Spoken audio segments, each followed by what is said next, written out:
Sir ఇంతకు ముందర health insurance అనేది మ్యాక్సిమం 60 ఇయర్స్ వాళ్ళకి మాత్రమే ఇచ్చేవాళ్ళు.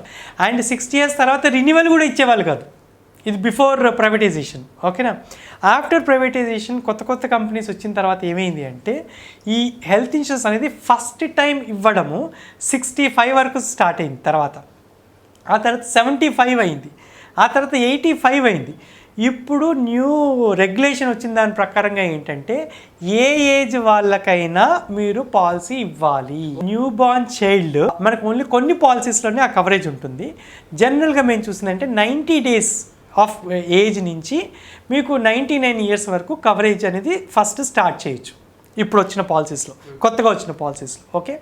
అండ్ ఇంకోటి ఏంటంటే మీ హెల్త్ కండిషన్స్ని బట్టి మీ రేటింగ్ అనేది ఉంటుంది. నేను చెప్పాను కదా సబ్స్టాండర్డ్ అయితే రేటింగ్ ఉంటుంది.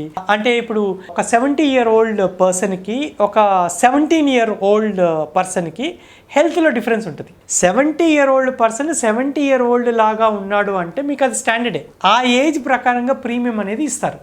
కానీ 70 year old person 90 year old లాగా ఉన్నాడు అనుకోండి, ప్రీమియం పెరుగుతుంది.